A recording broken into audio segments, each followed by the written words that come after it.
Olá, concurseiros! Eu sou o professor Alessandro Pinon, de Geografia, e hoje nós vamos desenvolver o conteúdo de Geografia do Brasil, o assunto industrialização do Brasil. Então vamos lá, vamos desenvolver aqui o processo de industrialização dentro da Geografia do Brasil. A industrialização brasileira. O processo de industrialização brasileira, ele tem origem ainda na economia do café. Nós dizemos que a economia do café deu a base para o desenvolvimento da indústria no país. Então vamos verificar aqui, olha, que essa economia cafeeira, ela se desenvolve principalmente durante o século XIX no país, principalmente durante o século XIX.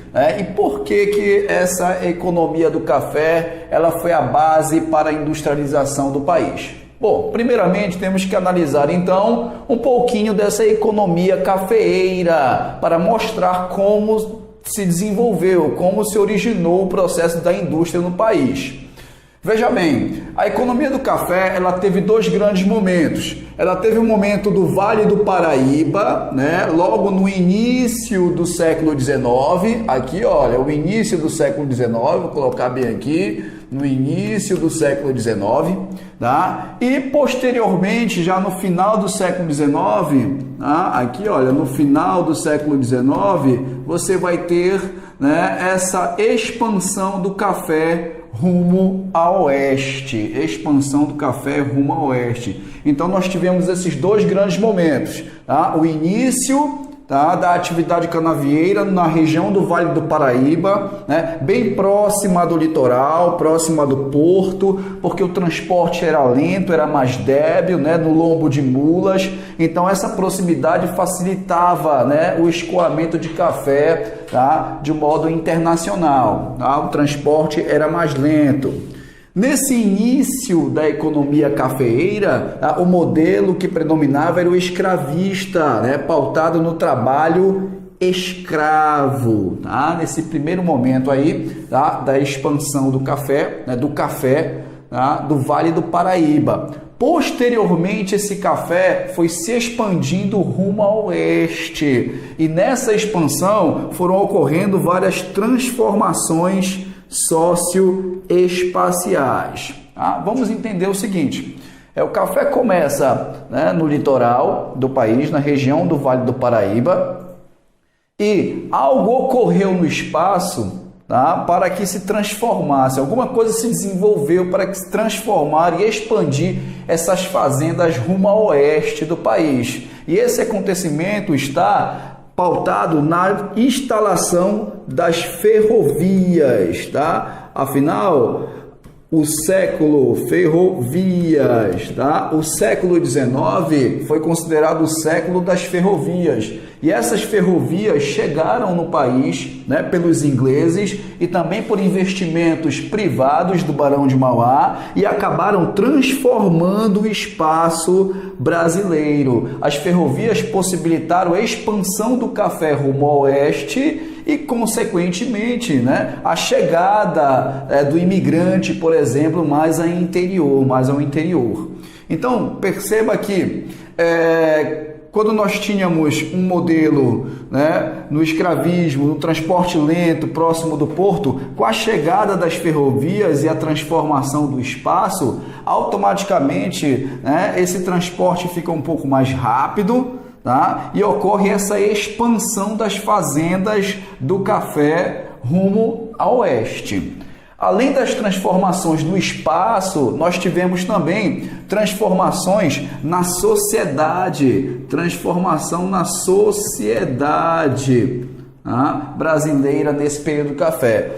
Neste período aqui, por exemplo, nós tivemos datas como 1850, tivemos também durante a década de 70 de 1800, tivemos 1880, 1885, 1889, 1890, todas essas datas foram importantes. Em que sentido? Por exemplo, 1850 aqui, 1850, Essa data acaba, algo acontece aqui que transforma a sociedade brasileira naquele período. Foi a questão da Lei de Terras aqui em 1850.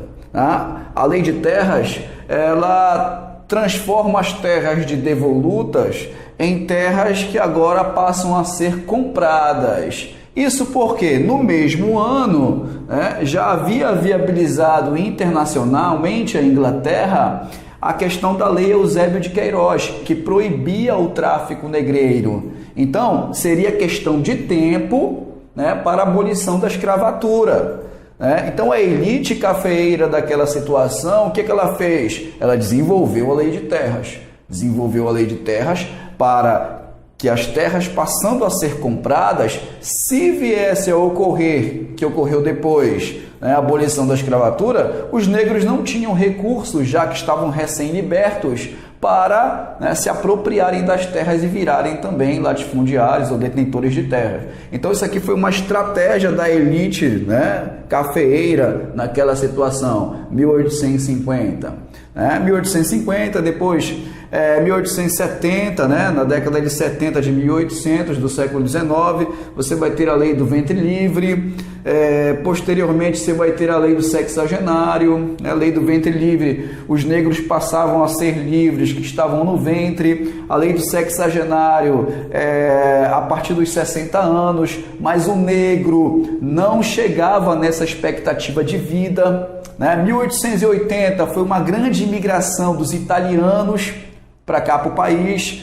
1889, você teve a República e um ano antes a abolição, 1888. Então, todas essas transformações na sociedade, transformações socioespaciais, transformações socioespaciais. Então, concluindo esse primeiro slide, no século XIX, a economia do café teve dois grandes momentos, o início do século XIX e o final. No início, começa no Vale do Paraíba e vai se expandindo rumo a oeste. Na medida em que vai rolando essa expansão do café para o oeste, vai ocorrendo as transformações socioespaciais. Transformação no espaço, viabilizada principalmente pelas ferrovias.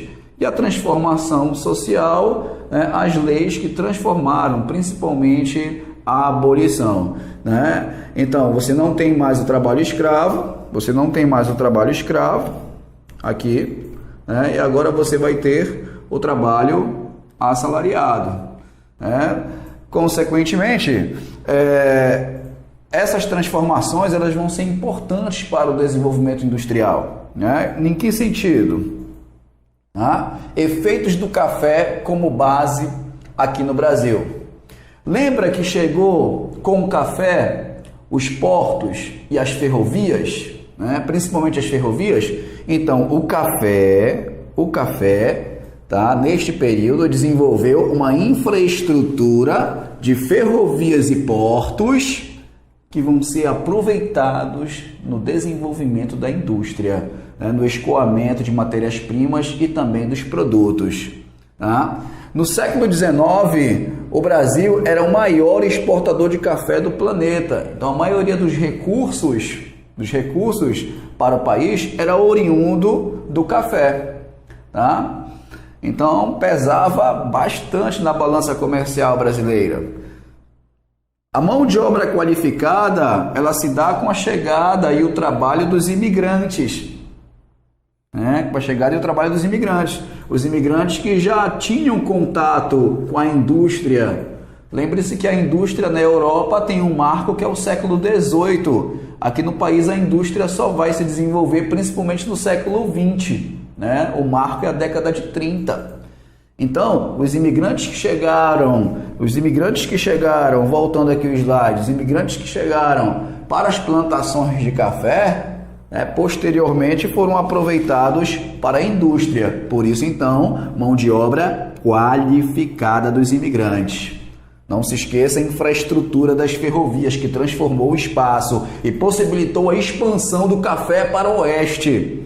Né? O capital, né? Os imigrantes, que era essa mão de obra qualificada, e lá no café também nós tivemos essa transição do trabalho assalariado, do trabalho escravo para o trabalho assalariado. Voltando aqui, não se esqueça, essa transição do trabalho escravo para o trabalho assalariado, tá? Tiveram dois momentos intermediários, né? A parceria e o colonato. Parceria e colonato. Tá? Então, pessoal, é o seguinte... o café foi importantíssimo porque ele criou as bases para o desenvolvimento da indústria, mão de obra qualificada, imigrantes, trabalho assalariado. Com o trabalho assalariado eu vou formar um mercado consumidor, remunerando as pessoas, já posso ter um mercado consumidor. Então, importantíssimo aí a atividade cafeeira para o início do desenvolvimento industrial. Ver se está certo aqui. Ok, próximo slide, Fatores da industrialização. É bom a gente perceber que nós temos um fator interno e um fator externo que contribuíram para o desenvolvimento da indústria no país. É interessante a gente perceber um fator interno e um fator externo desse processo de industrialização. O fator interno está pautado dentro da Revolução de 30, de 1930. E muitos livros didáticos consideram realmente a 1930 o marco da industrialização no Brasil. Mas tem um detalhe, pessoal, tem um detalhe. Isso não quer dizer que no final do século XIX a gente não tinha algumas indústrias. Nós tínhamos realmente algumas indústrias, eram poucas no finalzinho do século XIX. No finalzinho do século XIX, a indústria ela já tem algumas fábricas, tá? Mas o marco é 1930, por quê? Porque além da questão técnica que chega no território, vai chegar também uma transformação política, econômica e também social, de classes. A Revolução de 30, ela significa basicamente a queda da oligarquia cafeeira, ou seja, o poder do campo, ele cai, certo? Para a ascensão da burguesia urbano-industrial. Então, pela primeira vez, o poder dos barões do café, tudo que estava ligado ali ao campo, ele é superado pela burguesia urbano-industrial, cujo representante de 30 foi, sem dúvida nenhuma, o senhor Getúlio Vargas. Tá?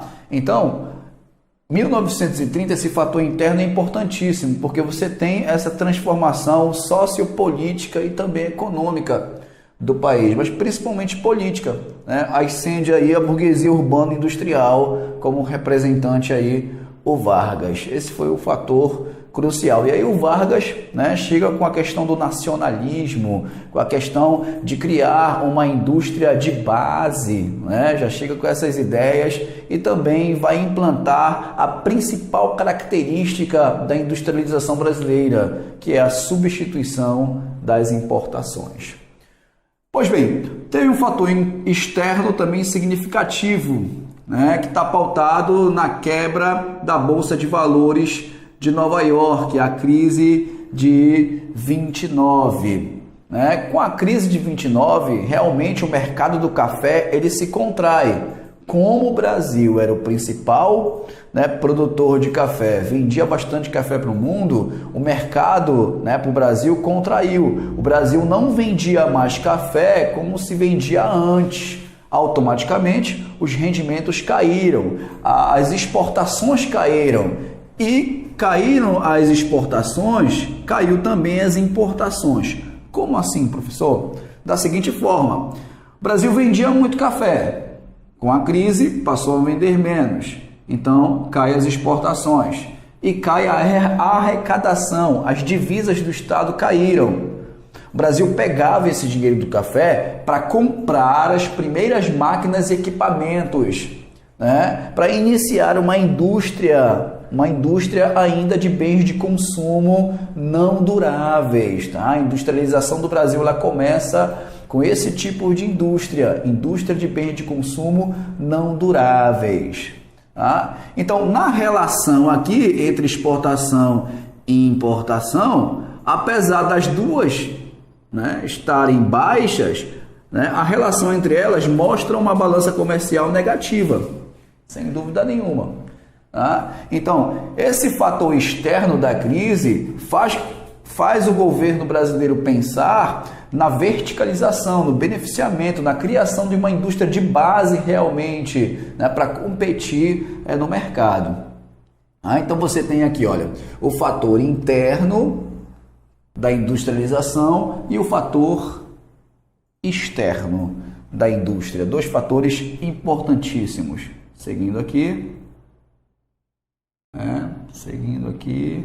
voltando, fatores, correto. A partir de agora nós vamos ver, né, as principais fases da industrialização do país. Nós temos aqui uma primeira fase que nós chamamos essa fase de agroexportadora até 1930, principalmente pautado aí na economia do café. Mas ainda que, olha, no século XVIII nós tivemos alguns eventos que também foram importantes, como por exemplo a revogação do alvará de Maria I, né? De Maria I. Esse alvará de 1785, ele proibia no período colonial o desenvolvimento de manufaturas. Tá? Então, a revogação desse alvará foi importante também para o desenvolvimento da indústria posteriormente, séculos depois. Alvará de Maria I. Havia alguns empecilhos aqui para o desenvolvimento da indústria ainda no século XVIII, né? O modelo aqui ainda era escravista. Tá? A indústria só vai acelerar a partir da abolição da escravatura, consequentemente trabalho assalariado, formação do mercado consumidor, né? E aí a indústria vai seguindo, né?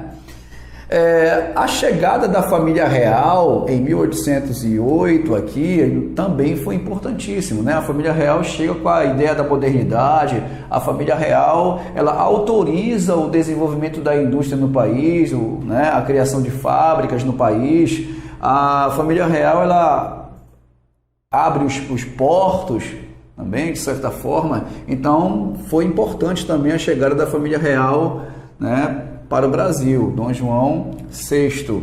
Em 1850, nós temos aqui o fim do tráfico negreiro, né, aquilo que expliquei para vocês. Além do fim do tráfico negreiro, você teve a lei de terras, né, também foi fundamental. E a Primeira Guerra Mundial. A Primeira Guerra Mundial, ela também contribui, na medida em que, quando se tem uma guerra, na Europa, principalmente, que foi o berço do desenvolvimento industrial no mundo, as fábricas, as pontes, a infraestrutura toda é destruída de certa forma. Os trabalhadores viram soldados, então acaba prejudicando as exportações dos produtos industrializados. Aqui no país, né, as prateleiras ficaram vazias de produtos industrializados. Então, mais um fator que faz com que o país ele tente se desenvolver, tente verticalizar, tente se industrializar, né? Isso na Primeira Guerra Mundial em 1914. E aqui, como expliquei para vocês, num fator externo, né, 1929, o desmantelamento do modelo, né, agroexportador com a crise do café.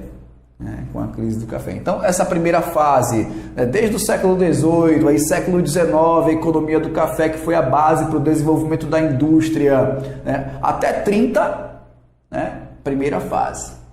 Né, a Revolução de 30, primeira fase. Posteriormente, nós vamos ter aqui a segunda fase, né? No decorrer de 30 em diante, nós vamos ter a segunda fase com a substituição das importações, ou seja, substituir aquilo que vem de fora. Vamos substituir aquilo que vem de fora. Como vamos substituir aquilo que vem de fora? Criando uma indústria nacional, criando uma indústria estatal, criando as estatais. Tá? Então, a grande questão interessante aqui, é que ela representa a nossa primeira revolução industrial no país, né? Porque isso aqui está ligado à Revolução de 30, então a queda da oligarquia cafeeira, né, e a ascensão da burguesia urbano-industrial foi importante. A substituição das importações, substituir aquilo que vinha de fora, né? A disponibilidade de mão de obra, reflexo da crise do café. Havia uma disponibilidade tanto de imigrantes, né, como também de negros também estavam disponíveis. Então, esse período de 30, ele vai ser marcado por essa política de substituição das importações. No decorrer da década de 40, o Vargas então vai criar as estatais, como aqui a Companhia Siderúrgica Nacional, também a Companhia Vale do Rio Doce, mais tarde a Petrobras, a Fábrica de Motores, tudo isso o Vargas ele vai incentivar durante o período. E aí nós vamos ter também a entrada do Brasil na Segunda Guerra Mundial, com a famosa barganha de Vargas.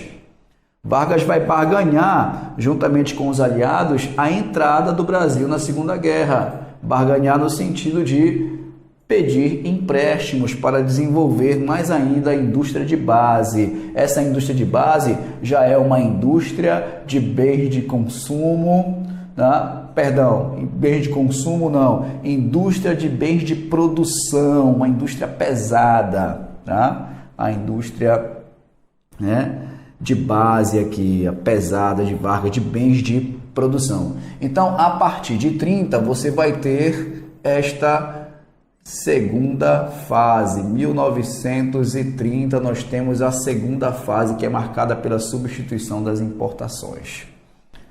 Seguindo aqui, a terceira fase, a internacionalização, 56 até o golpe. Aqui vai ser marcante, vai ser marcante o governo de Juscelino Kubitschek.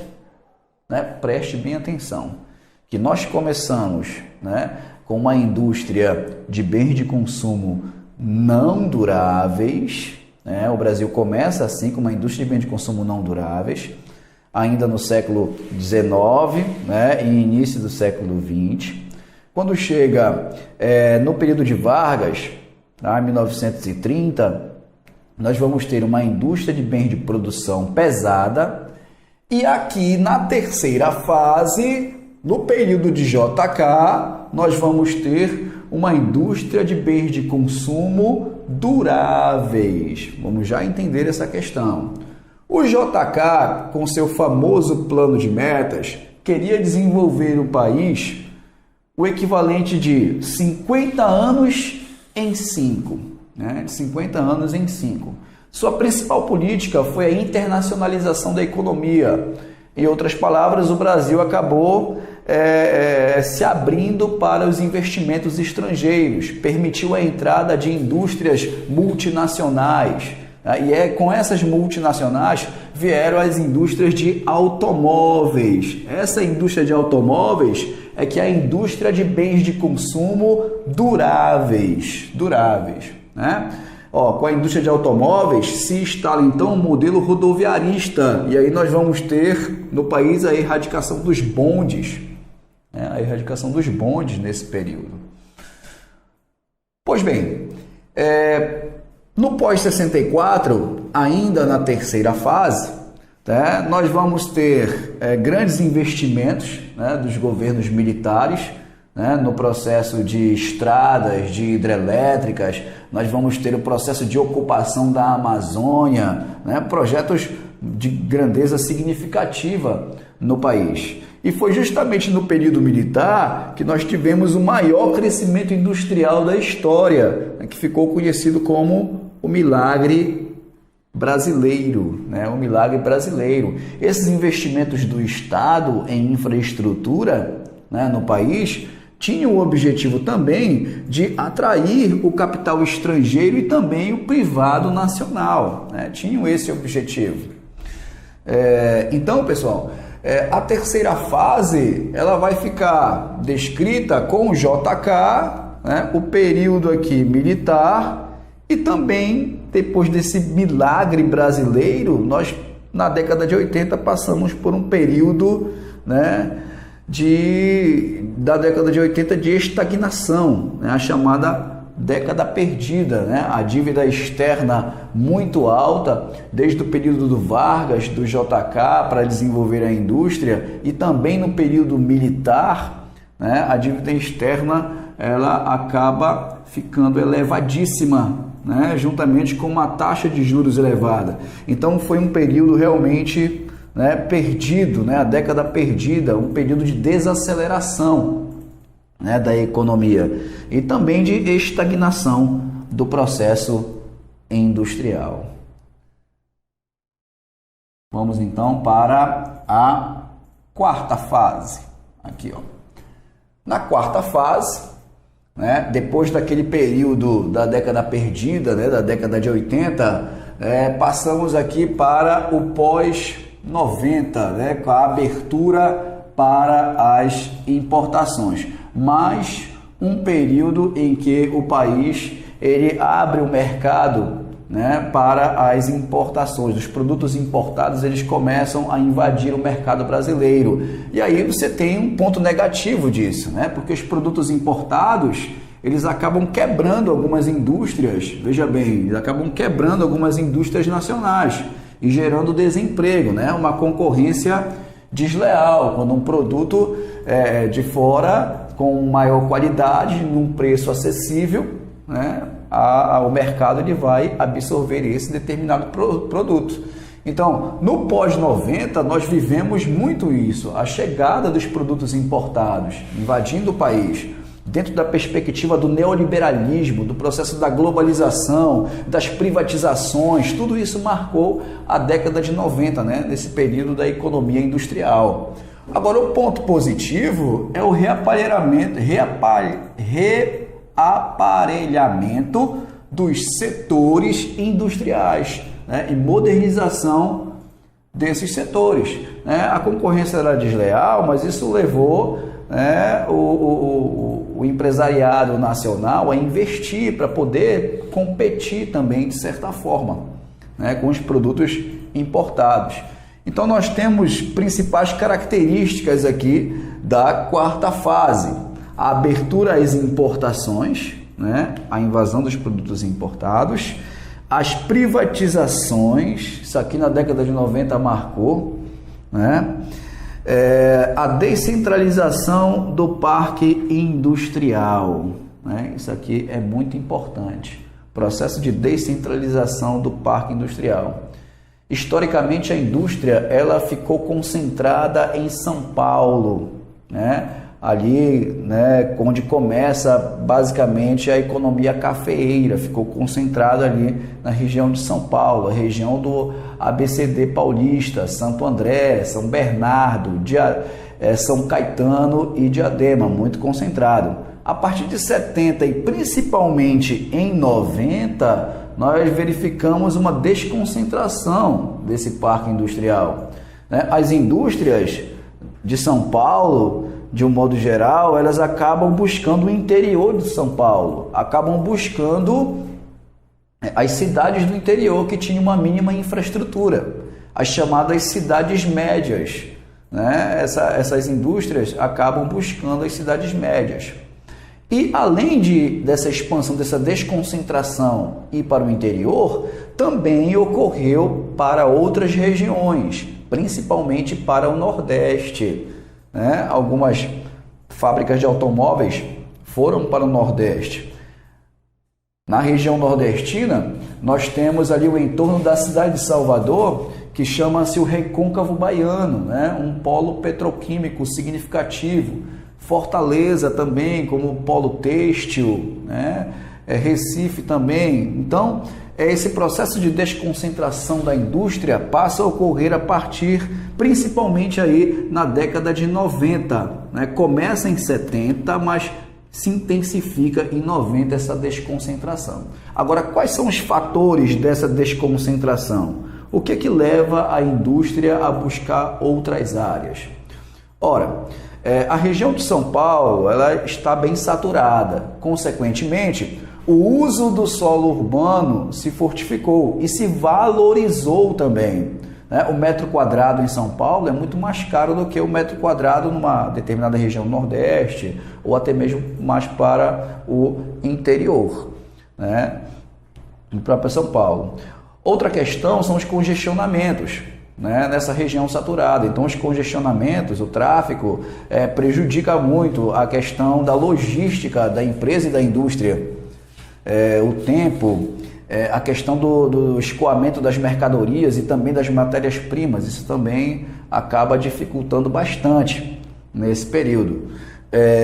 Além disso, a saturação, você tem os sindicatos muito fortes.